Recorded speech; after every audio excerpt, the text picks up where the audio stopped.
é viva e eficaz. Ela julga os pensamentos e as intenções do coração. Aleluia, aleluia, aleluia. O Senhor esteja convosco. Proclamação do Evangelho de Jesus Cristo segundo São Mateus. Naquele tempo disse Jesus aos seus discípulos: Não julgueis e não sereis julgados, pois vós sereis julgados com o mesmo julgamento com que julgardes, e sereis medidos com a mesma medida com que medirdes. Por que observas o cisco no olho do teu irmão e não prestas atenção à trave que está no teu próprio olho? Ou como tu podes dizer ao teu irmão: deixa-me tirar o cisco do teu olho, quando tu mesmo tens uma trave no teu?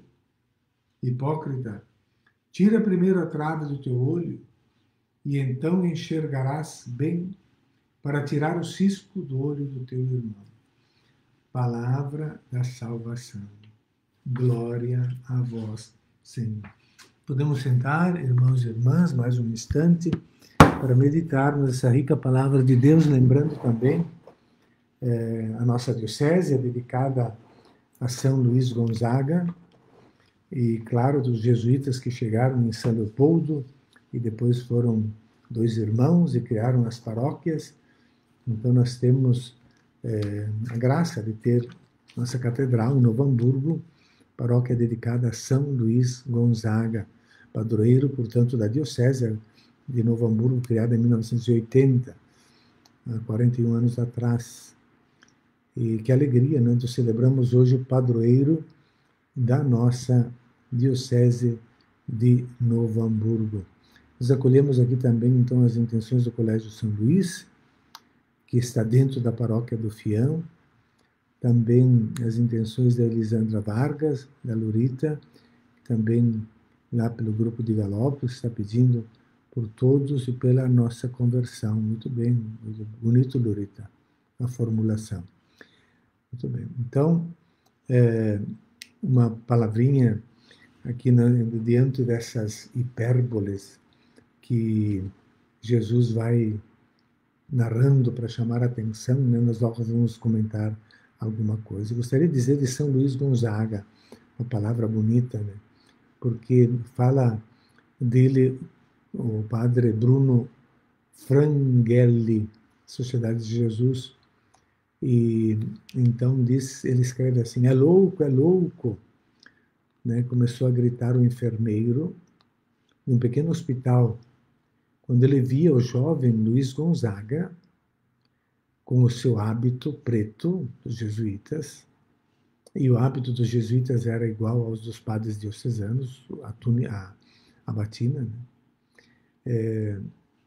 E ele dizia, carregando, transportando nos braços uma vítima da peste. E este enfermeiro gritava: ele vai ser contaminado com a doença, é louco. Então um velho jesuíta se aproximou desse enfermeiro. Ele estava ali administrando a unção dos enfermos, a esses que morriam da peste. E, claro, nós estamos naqueles anos da peste na Itália, e então ele nasceu em 1568, e deveria ser ali pelo fim do século XVI, né, a sua morte. Porque, claro, ele faleceu em 1591, 21 de junho, hoje, né? E já foi beatificado, canonizado, aliás, por Bento XIII, em 1726. Mas então ele começou a gritar, né, durante essa peste, no fim do século XVI, que ele seria contaminado. O padre estava dando a unção dos enfermos para esses contaminados pela peste. Vejam que semelhanças com os dias de hoje, né?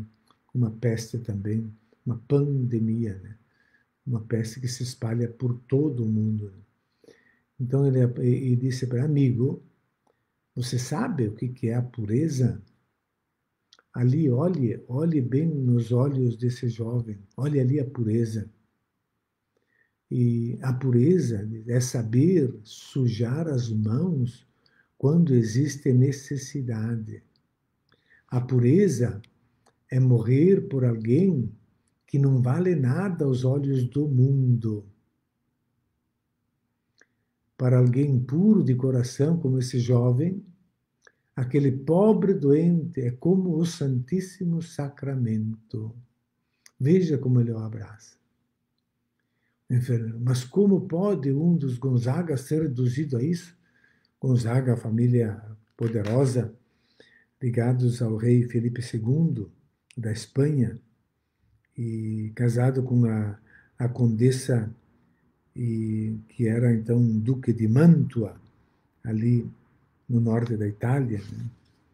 E como pode um nobre, um rico, um poderoso se submeter a uma vida dessas? E, né?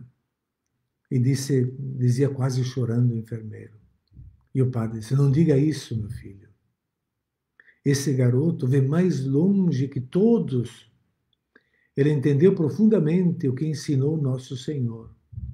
Quem quiser ser o primeiro, que seja o servo de todos. E dizia o padre: a família Gonzaga, com o tempo, vai ser esquecida por todos.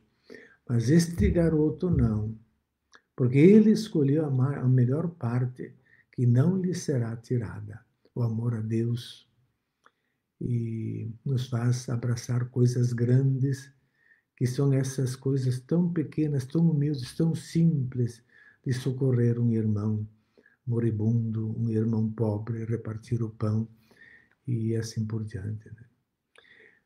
Uma palavrinha, então, que nós possamos ter também essa pureza de coração, para termos o olhar de Deus e ver no pobre realmente a presença de Jesus.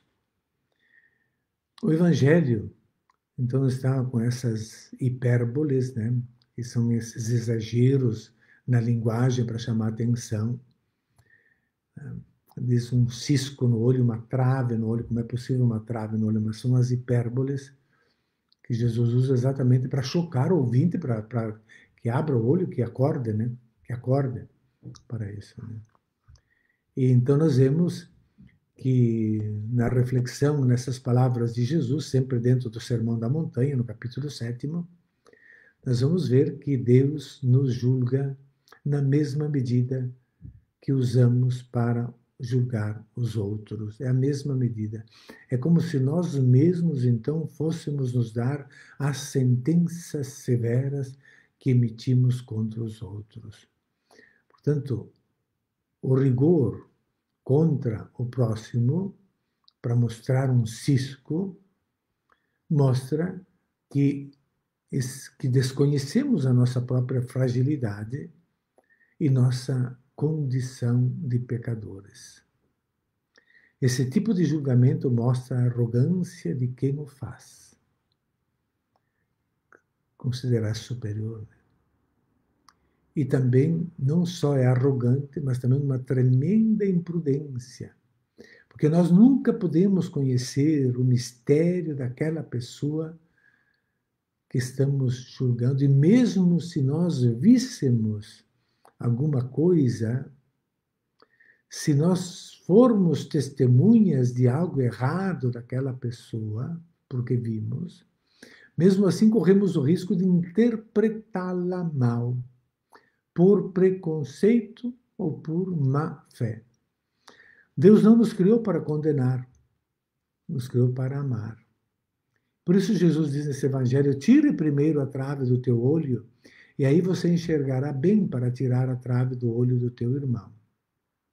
Corrigir os próprios defeitos requer intenso e perseverante trabalho espiritual. Não fácil. Trabalho espiritual. Reconhecer as falhas e os limites que cada um temos.